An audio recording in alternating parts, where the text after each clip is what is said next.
આજે સ્વિગી ફોકસમાં છે કારણ કે Q3 FY26ના પરિણામ આવતા જોવા મળ્યા છે। પરિણામ પર નજર કરીએ તો નેટ લોસ જે યર ઓન યર બેસિસ પર 800 કરોડ હતું એની સામે 1065 કરોડ થતો જોવા મળ્યો છે, એટલે કે લોસમાં વધારો થતો જોવા મળ્યો છે। આવકની વાત કરીએ તો અહીંયા 54%નો વધારો છે, 3993 કરોડની સામે 6148 crore year on year basis પર। એબિટા લોસ જે 725 કરોડ હતો એની સામે 782 કરોડ થતો જોવા મળ્યો યર ઓન યર બેસિસ પર।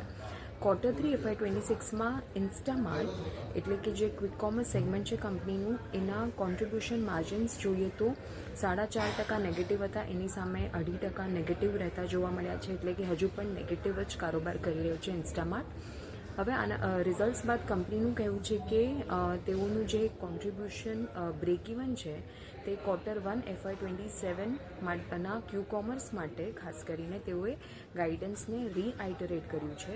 ત્યારબાદ કંપનીએ એમ પણ કહ્યું છે કે તેઓનું જે ફોકસ છે તે મેઇનલી વોલ્યુમ ફોકસ્ડ જ ગ્રોથ રહેશે જોવા મળશે તેઓ કંપનીમાં અને ડીપ ડિસ્કાઉન્ટ ડ્રિવનમાં તેઓ પાર્ટિસિપેટ નહીં કરે।